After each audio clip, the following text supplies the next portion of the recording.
Welcome to Off the Post. I'm Russ Cohen. We've got Anthony Mingione. And how are you? Doing all right today, Russell. How are you? Good. We have a mammoth show ahead, and we have Michael Jello. Mike, how are you? To the moon. I'm fine, Russ. How are you? I'm not sure you're fine, but okay. We'll see as the show goes on. We have special guest Stefan Rosner from the Elmonters and the Hockey News. Stefan, how are you? I'm doing great. I've talked to you way too much over the last 24 hours, but we'll add a couple more minutes. Yeah, we have to. Come on. Hey, we talk about All American Burger. We talk about Zorns. It's good Long Island talk. All right. So I'm going to go with something more out of left field than the lottery. I'll leave that up to the other guys. I did write something on Hockey News, one of my last things I wrote for them, about Marc Bergevin and would the Islanders interview him because he has great ties with Patrick Roy, and he was a pretty good GM. Every GM's got flaws, and I felt like he's going to be a really good candidate for him. I've been reading your stuff, and I feel like you feel like that might happen too. Yeah, I think obviously I'll start off with saying it is such a fluid situation. Every day something could be changing. It seemed like Ken Holland was the guy the Islanders are pretty high on. He still seems to be pretty high on him, but doesn't sound like maybe Holland's completely bought in, which is understandable. Obviously, Lou's still there to the 30th. The roster, Bridgeport, there's a lot of things that need to be fixed. However, having the first overall pick does change, I think, any executive's willingness to come here. You get to really leave your mark starting at the draft on day one. But yeah, Marc Bergevin, obviously the relationship with Patrick Roy. Funny enough is that he was on Detroit in that game that Roy to wear that 11-1 loss, but they have a good relationship. And I think Bergevin was with LA. He was a special advisor to Blake. We'll see now what LA does because now Bergevin has maybe a couple more options than he thought he would have. Now he could become the GM president of hockey, GM there with LA or the Islanders. So it's really up to. Well, he's a Blake guy, so I have a feeling Robitaille is not going to do anything with him. Yeah, and if you listen to Robitaille's presser, the way I interpreted it was they were asked about Bergevin, and he pretty much said, that's a Blake guy. He helped out. He added to an already really good prospect system, scouting department, things like that. So to me, I thought, okay, they're going outside the organization to make that next hire. So I think Bergevin is certainly an option. And then also in Pierre LeBrun's piece today, Matthew Darch, the AGM, one of the AGMs for Tampa, someone that the Islanders are expected to interview. I think he'd be a really great option to be a GM under a Bergevin if Bergevin is the president of Hockey Ops. Mm-hmm. Stefan, obviously it surprised everyone that the Islanders won the first overall pick. The first time they've had the first overall pick since John Tavares. Now, I heard a bunch of people, and I sort of just like shook my head. Oh, they got to take the guy from Long Island. That would be the best thing for them to do. It would sell tickets. No, you take the best player, especially when, your defense has a lot of age on it. And, everybody is saying that Matthew Schaefer is a number one defenseman and a guy who is not just an offensive guy, but a two-way guy. I mean, we don't know who the GM is. We don't know who's going to be making the decision, but I would say it's a no-brainer they're taking Schaefer. Listen, immediately on Twitter, X, whatever they call it nowadays, I said Schaefer, you take Schaefer, you don't look back. That's it. But the people that said that Higgins, he'll be a great marketing piece for the Islanders if that's who they wanted to go. It makes the Islanders a brand. I think he's most valuable to the Islanders out of any other team. Being the Long Island kid, Long Island hockey, he wants to be here. He has Islander pajamas, right? He's an Islander fan, grew up that way. He still watched them religiously. Like, that's a big thing for the Islanders. But the question is he the best player for you? I think if it was between him and maybe Misa, you take Higgins, but with Schaefer there, the need for that generational, again, I'm not saying he's going to be a Cale Makar or Quinn Hughes, but it's maybe a tier below that. But at the same time, he still could be a generational type defenseman. The Islanders need that. Noah Dobson is still going to be a really good defender. I think people that want to trade him, I think that's an absolute crazy talk, especially to move for picks. It's stupid. If Dobson's being traded, he can't be the best player in that trade. But to add a guy like Schaefer, left-sided defenseman, Dobson being right, forget if they play with each other. You're just bolstering your defense. And I think Schaefer, whether he's ready to go for the NHL this year or he takes a year to go back, I think you should go back. I know Russ and I spoke about this. Yep. I feel like you got to take him. You need that kind of guy. And for people saying, well, the Islanders need offense. True. But when you have a defenseman who could skate, move the puck, do all those things, play power play, and also play penalty kill, that's going to help with you winning hockey games, especially providing offense. So I think Schaefer is the clear cut for me right now. Again, things can always change with that. Depends who the GM is and what he values. But you look at the defense and you look at the prospect pool and look at the Islanders back end. I mean, they have Yzerman, they have Denny Nelson, they have offensive prospect, maybe not comparable to Misa, maybe Higgins at this point, but you look at their defense and their prospect pool for the back end, and it's a little barren. And I think Schaefer is a perfect fit. So does that mean that that fans in Toronto can chant Pajama Boy when Schaefer is Right. I saw someone say that too. It's like, well, he grew up a Toronto Maple Leafs fan. I'm like, well, a lot of people grew up Toronto Maple Leafs fans. Yeah, And I get the Higgins hype. It's awesome. And if he became an Islander, people are going to be ecstatic. I just think you have to look at who is the best prospect in this draft. The safer prospect that you know the most about. I know he was injured for a lot of games, but I think he's the safe pick, and I think he's the right pick for the Islanders and Schaefer. Stefan, it's certainly going to be a very interesting summer, certainly with the Islanders, to see how the leadership is going to kind of reshake itself. Again, coming off of Lou, is it important? What type of executive do you think the Islanders are looking for post Lou? Yeah, I think a lot of people got caught up in the AGMs or retired players, giving them an opportunity. You want the young life because Lou, his age is just the way Lou ran the operations, more of an old timer kind of thing, right? But you also have to remember is one, the top executives aren't available. They're on teams for reasons. And number two, the amount of work that needs to be done when a guy like Lou leaves and overseeing the entire operations from Bridgeport to everything.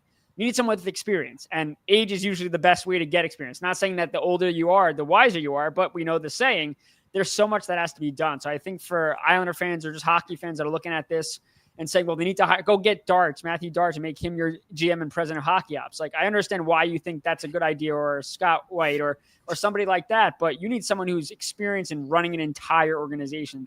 Like Ken Holland might be a similar move to Lou. Maybe you don't go that route, but like guys that have run organizations before, I think that's what needed. For me personally, I think having two people is always better than one. We just saw what happens when you have one person, allow them full autonomy essentially of an organization. It has its benefits, but maybe towards the end it doesn't. And I think always having two voices, especially with how much stuff nowadays with analytics and scouting and how much goes into that, and what they have to do with Bridgeport and revamping it. And to be fair, Montreal was not giving up Jeff Gorton to even interview with the Islanders. So there's that too.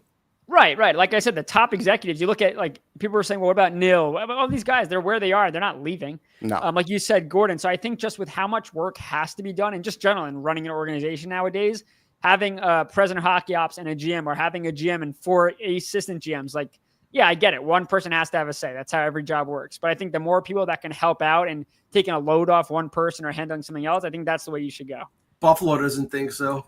Well, they hired Eric Stahl to save the franchise. So good luck. There's always an outlier, Mike. We'll talk about that one later.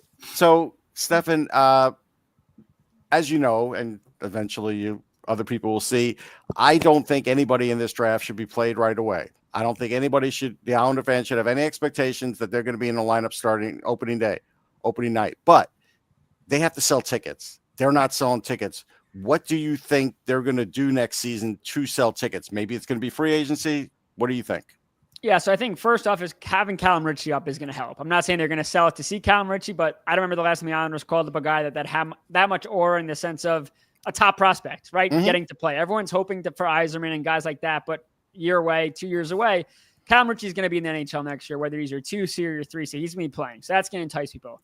Isaiah George, another guy who everyone loves to watch, young player, proved himself this year, fell off at the end of his rookie season in his stint, but he's going to be a guy that's in the lineup. We'll see what happens with free agency, but I think the biggest thing is just with Lou gone, he has his rules. I'm not here to knock his rules. He runs an organization the way he wants to run it. The players respect it. That's all well and good. But in a day and age where social media is such a big thing and letting players show their personality, that's huge into driving ticket sales, because you want to get, I feel like what Islander fans have lost is that not transparency. I mean, that's a huge thing, of course, being honest with your fans. But number two is being connected to those players. I think the Islanders with more facial hair, we're going to see more facial hair. Right. Ponytail, whatever it is, but just doing the funny social media stuff a lot of other teams do. Just getting fans to say, I don't look at a guy like Matthew Barzal like, that's Matthew Barzal, he's number 13. That's Barzal. He likes to do this on the weekends. He hangs out with these people. He likes to play music, all that stuff. Get to know these guys, and you're watching, go to see games. You feel more connected. Maybe it's a false sense of connectivity because these players aren't going to text a fan after the game, but you feel like you want to root for them. You want to support them because you know them, and they're not just hockey players. I think under Lou, by design, they were treated as they're hockey players. That's all they do. They play hockey, they go home, they sleep, and they play hockey again. But these guys, I mean, I get to see them in the room all the time and talk with them. They're awesome people. They all have cool things they're doing. They have great charities as well. I mean, I know one thing under Lou is that he wasn't big on doing a lot of charity work for the players in season, especially, and also backing it because there's so many different charities, things like that. the new ownership group, GM group, whatever, they need to get involved with that. Support every charity. Get these guys out there because they are really good people doing a lot of really good things. And I think if you let their personalities shine, it'll make it more attractive for fans, and especially the younger fans. The guys, young kids idolize these guys. If you get to see them videos or more do meet and greets or more open practices, you're going to build that fan base. It's already a passionate fan base, but you're going to make them want to spend the extra money to go to games. Because right now, it's UBS Arena. It's expensive. I was just going to say, Mike, before you go, there was a place, and I'm sure our older viewers will be able to tell me the name, on Hempstead Turnpike, that if you went after an Islander game, you would see Islanders there in the bar. That doesn't happen anymore, like you said, texting. But I do want to say in the 80s, it happened. Yeah, I know the bar you're talking about. I'm trying to remember it off the top of my head. But I can't remember the name of it. But you need to get back to that because it's been 7 years under Lou where, like I said before, it was by design, and you want your salty players dog, the voice from beyond. That's it. Right. Salty dog. And now Islander fans are salty dogs. So it's the same thing, but yeah, I just think that connectivity with the fan base and getting these players to be more than players in the eyes of the fans will go such a long way in building them back and getting them back in the building because it's a new building. It's not going to be cheap. You have to, parking's expensive, traveling there with traffic, rush hour traffic. Those are all obstacles. But when Lou got away with it and the Islanders got away with it in a sense because maybe they weren't the most competitive team every regular season, but they were making the playoffs. They were winning. And when you start losing, fans aren't going to tolerate that. So I think definitely moving on from Lou, the big focus should be on transparency and just personality. Get fans back to knowing these players more than just being hockey players. Stefan, people who have watched this webcast for many a time know the famous "It's Over" laminated. Which who suggested that to you? Because Anthony suggested it, but the exactly. reason Mike spent $1.50 on that.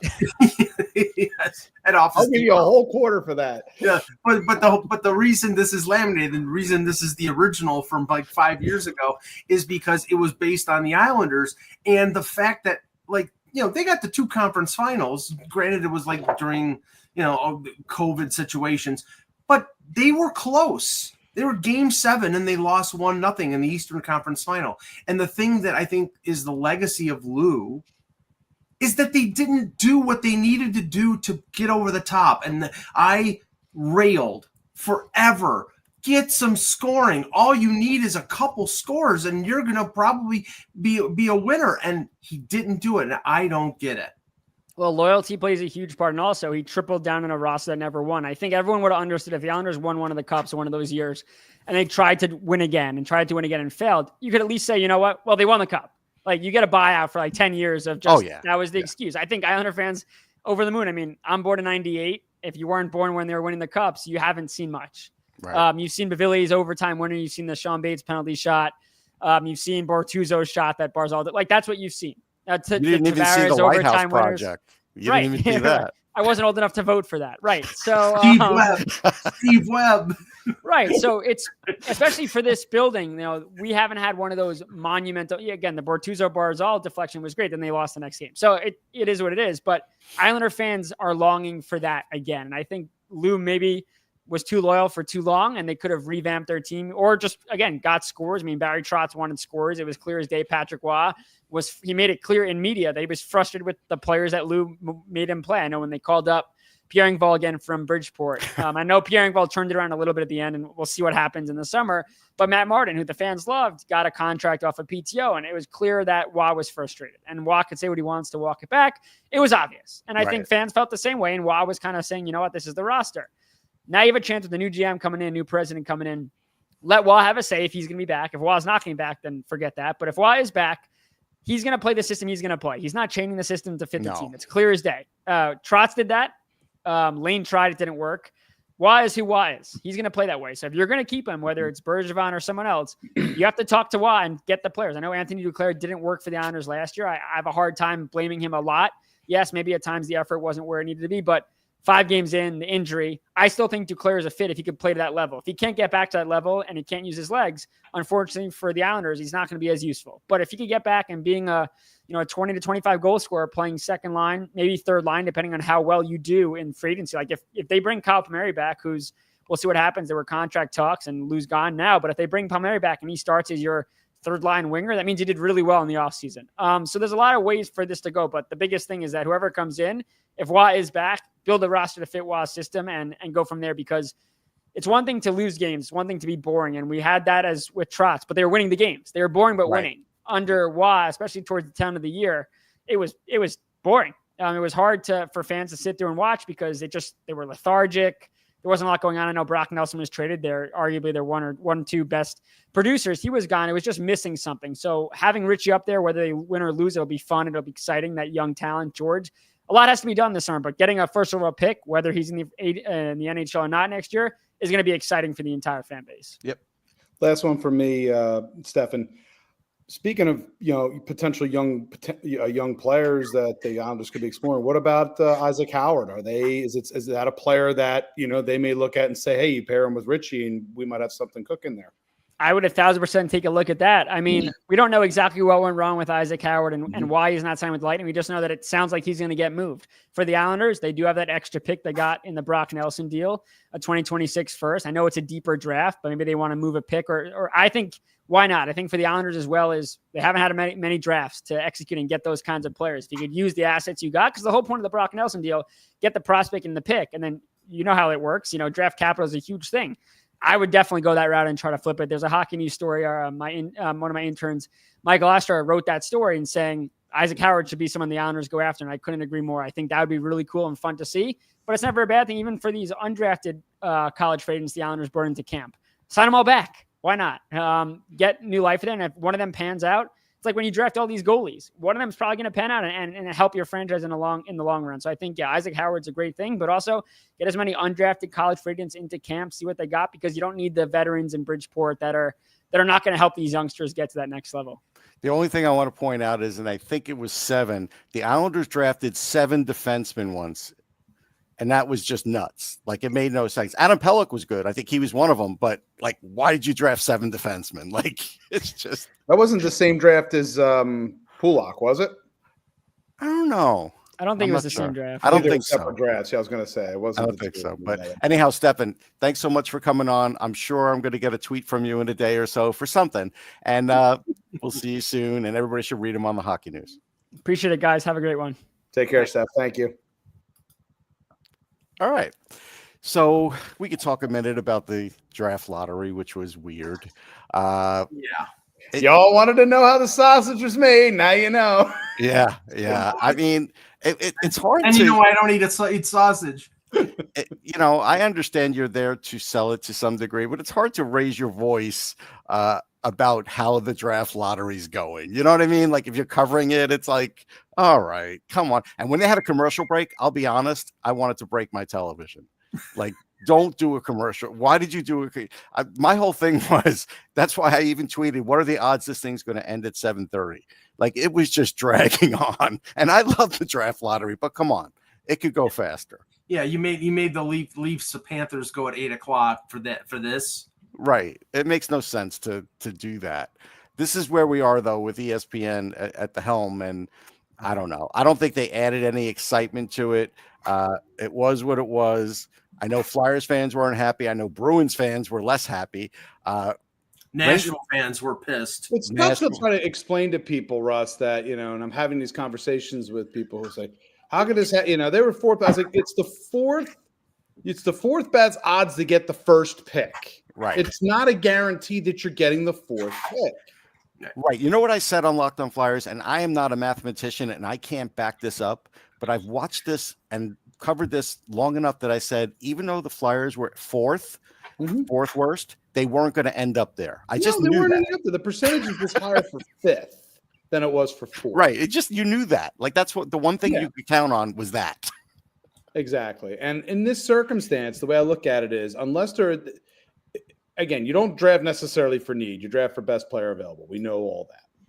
But the concern that they won't be able to get a center out of this draft, especially with that. No, they're getting a center. Like, what they're are you going to get a center because, again, it would have to be at one there. And then you're sitting on Porter Martone, which, of course, you're going to take him at 6. Right. So because I don't know if he'll be there. That's what I'm saying. He won't be there, which means one of the centers, mathematically, one of the centers is going to be there, whether it's a Higgins or a Desnoyers or a Frondell. One of those 3 guys is probably going to be there at 6. Yeah.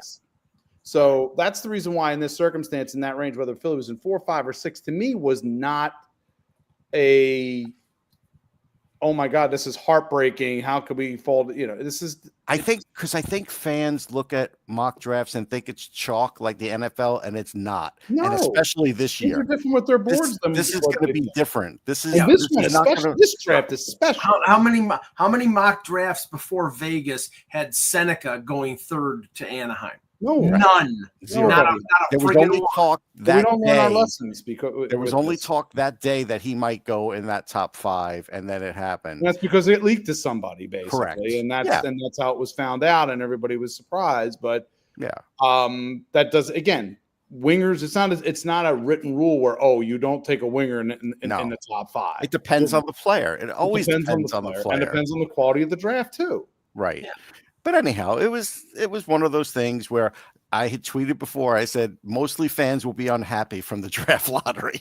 Right. That's just the way it is. I think the running joke I have with somebody is that if Flyers end up picking 6 and they take Jake O'Brien, Jake O'Brien, right? Then they'll get upset because it's not who they envisioned. Correct. And they don't know Jake O'Brien. He's really good. So if they took him, I wouldn't be mad. I'd be like, hey, that's a good pick. Yeah. So yes, but you're right. That's okay. Like Chris from Long Island saying he liked it. Of course you did, but every other team, yeah. Although I'll tell you, San Jose and Chicago probably liked it too because they've been stockpiling and they continue to stockpile. So Hafton, who is asking as well, says, "Wonder who my Sharks take at number 2." That's where it gets a little. I mean, depends who goes number 1. Like that depends who go number 1. If Schaefer's like to me an 80% to go number 1, I do think. Right, but he's not escaping the top 2. Like he's going to end up he's going an Islander or he's going to be a Shark. Correct. One or the other. Yeah, we didn't ask Stefan this. I wonder if there's any likelihood of the Islanders trading down a couple picks. Zero. Right, that's what I thought. Because I know there's talk of that because they're like, hey, they could take Higgins. Here's the thing. If you're drafting second, why in the world would you let the Islanders know if you're taking Higgins or not? You wouldn't. So the Islanders, they would be taking the biggest risk in the world to trade down to second or third, lose an asset, and still maybe not get their guy. Because there's no way in this draft teams are going to tell you exactly who they're taking. Right. They're just not going to do it. Not for those top 4 is what everybody wants in this draft. When you're talking top 5, even top 10, I mean, a trade, I don't see it. How often? When was the last time you can remember a top 10 trade? Well, I know Couturier they traded into the top 10. That was Couturier, but it's been before. There was another one. We might be due for that in this circumstance. I mean, Toronto traded up from 7 to 5 to take Luke Shen. But you're in the top 10. You're already in the top 10. I'm talking about trading from depth below into the top 10. No. It's not very often. It's not very often. Like to romanticize about it, but it just rarely happens. Corey Snyder to Vancouver for the 9th overall pick. That was Bo Horvat. There you go. When was that? What year? 2011. Yeah, it's been a while. It was the draft in New Jersey, Russ. Oh, the same day marathon draft. I remember who was the last pick? It was Martin Brodeur's son, Jeremy. And I remember, it was just like I could almost knock. I remember I was listening to Shane. I was waiting for him to finish. It's like pulling a college all-nighter. It was. I was waiting for Shane to finish Sirius. My job was already done. I had my feet up, and then I see, Jeremy Brodeur is. And his feet up. Somebody's like, "What's that smell?" Yeah, and I'm like, "All right, I guess I'll go meander over and interview Jeremy Brodeur because Martin was there."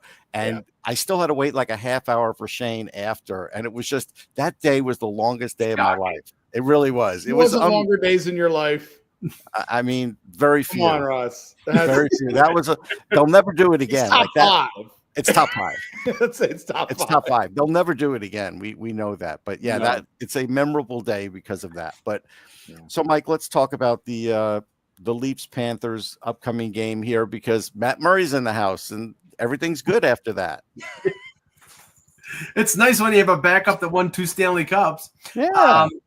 Yeah. Well, let's just say this. I mean, the NHL Department of Player Safety is a friggin' joke. They really are. Because I'm sorry, I don't. Okay, at least at the minimum, that's a minor. Okay, I might buy in for that, but we don't even know intent on that. Right? Maybe a major because no 5, but or double minor, whatever. But no call from the referee, no decision to even review it. They apparently looked at it and they says, this is not worthy. Okay, this is 3 players in 3 years that Sam Bennett has ended their season. It's like there's a bit of a pattern here, folks. I mean, Brian Marchment comes to mind. There's plenty of players that he got suspended, Russ. He got suspended. But Mike, this is the playoffs. We know the rules. We talked about the rules last week. So now I'm going to put you on the witness stand. Do you, Michael Agello, do you think that I do. Contact, you don't have to know the question, led to any kind of possible concussion to Anthony Stolarz? That particular contact. Do you believe that? Yes. Come on, Mike. He took a shot off the mask and it went flying.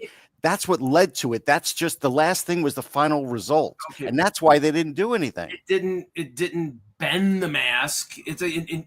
Corey Schneider talked about when you get hit like that and it goes in your jaw, the jaw. It didn't go in his jaw. It went out. No. Corey Schneider said when it hits you, it pushes in your jaw. And we know that that's the first thing that sort of gets you going with a concussion is that jaw contact. Pat LaFontaine, remember, used to wear the mouth guard. So I'm just saying that's what I felt, and that's what Corey Schneider felt on NHL Network. And what did you feel?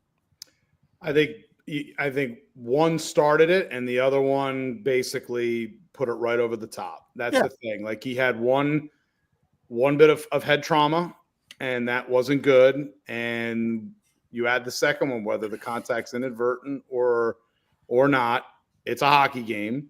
And I think that just put everything over the edge. So you put both things in that circumstance. One, he might have been able to get through the rest of that game, possibly.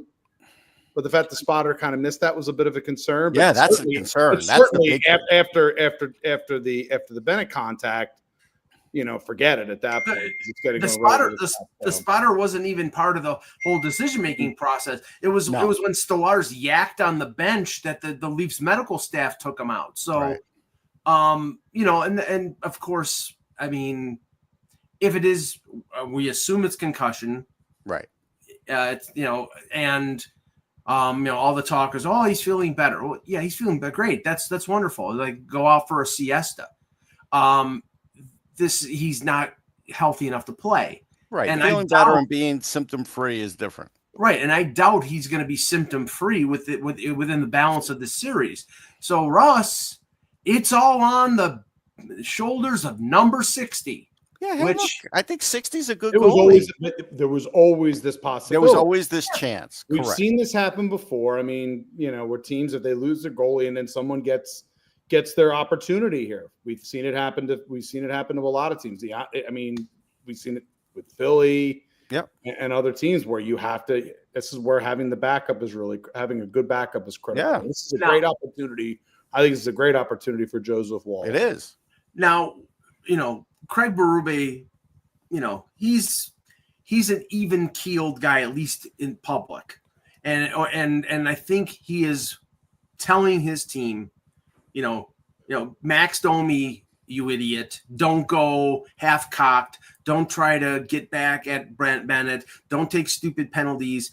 The best revenge here is winning the game. Sure. If Florida tries to do the same thing with Woll, like a war of attrition. Let's knock down number 2. Let's go. I don't think that's the game plan. I'm going to. Well, it's not the game plan, Russ. But I don't know if the game plan was to knock Stolarz out, but they did. But what I'm saying is, if they're going down that road, then it's mutually assured destruction. And Ryan Reeves is in the lineup in Game 3, and he's going at somebody. I mean, I can guarantee you that somebody from Florida will be in the crease early on and try and push it. That's what hockey players do. That's exactly what's going to happen. They may not make contact, but they're going to be right in the kitchen. That's my point, Russ. I mean, if they're in the crease, they're doing their job. That's what they need to do. They're screening the goalie. They're distracting him. Fine. If they try to take him out, which Ridley Gregg tried to do with Stolarz in the first round by going at Stolarz's knee, and now Bennett chicken wings him with his elbow and knocks him out of the series, maybe. I mean, one thing is, those are both the same things. They're trying to take the number 1 goalie out of the series. One didn't didn't do it. The other one did. So what, just send Ryan Reeves on a you know On a kamikaze mission. Kamikaze mission to take out Bob. Yeah, not take out Bob. Take out Barkov. Take out Kachuk. No, I think you go goalie for goalie. And if we're doing your strategy here, Mike. Yeah, Vitek Vanacek versus Matt Murray. There you go. Goalie, and then you're gonna have a matchup you all weren't anticipating. All right, so we'll look out for that. I have nothing to say about Hurricanes Capitals. It's as boring as we think it's going to be, and I really have no commentary for that. I had to do Russ. I had to do a post. You're a professional, so you should have some. I had to do a post game for the Hockey News yesterday on that game, and thankfully they had a third person on because I didn't know what the hell I was going to say after about 10 minutes. It was a dreadful game. I mean, the Hurricanes dominated the first period. It was 0-0, and then Protas got that goal, and I'm like, they're going to win this game 1-0 because nothing's happened. Like. Yeah, and if it wasn't for the mistake that they made in Stankoven being in the right place at the right time, it probably would have ended 1-0. The mistake I made was watching that whole game. That was the mistake I made. Now the only thing I'll say is that you can not show up in game one and bounce back in game two, and you'll be okay. If Washington loses both games in Washington, this is still not a team. They barely got in the playoffs last year. They had this unbelievable season this year. Carberry did a fantastic job. A lot of players had career years. I'm just not sure how good they really are. We're going to find out. We're going to find out, yeah. Go quickly for a couple more things, and then that's it. So Oilers, Knights, Golden Knights. So Mark Stone started off that game like a house on fire, and Edmonton survived it. Cal Pickard, maybe he is still the Hamburglar. I don't know. But the point is that little bit of slowness that I detected on their defense definitely showed up later in the game again for Vegas. And I think Edmonton, because they are a really good skating team and they have these guys that are on jet fuel on the top line, this is going to be much harder for Vegas than I think people thought. And that's why I picked Edmonton. Listen, I know. And that's why I picked Edmonton, because I just felt like there was this possibility. Now, we could all say Vegas is Vegas, but you know what? Edmonton is maybe a bad matchup for them. We'll see. I think it's entirely possible. But again, I want to see, in game two, if Vegas starts to impose themselves physically on the Oilers, this can turn into a grind fest. But if the Oilers take two out in Vegas, this gets very dicey for them at that point. Well, I mean, okay, granted, I noticed a little bit of slowness on the defense. The fact that Pietrangelo and Droviev were both out of the lineup for Vegas. Pietrangelo especially. That's a huge one. They're not a particularly deep team offensively. They rely on their power play. So Droviev, who had a really good year this year, who I believe is in their top six, you're not going to depend on Riley Smith to score big goals for you, or Korczak, or some of these, Nicolas Roy. I mean, they need Eichel and they need Stone to carry the offensive weight. You need, basically, if Edmonton Stars are going to carry them, so two Vegas Stars have to carry them in order. And the one thing that they didn't do, which I thought that they were going to do, and I still think they are going to do, is pound McDavid and Draisaitl into the dust, into the dirt. And they, it wasn't that they couldn't catch them. It was that they sort of sat back after 2-0. Well, I don't know. I mean, I think it was a combination. They sort of sat back on a 2-0 lead. And I have to say, Aiden Hill on the game winner and the breakaway on Connor Brown, but on the game winner especially, I didn't think he was particularly strong. So they're going to need Hill to be better than he was.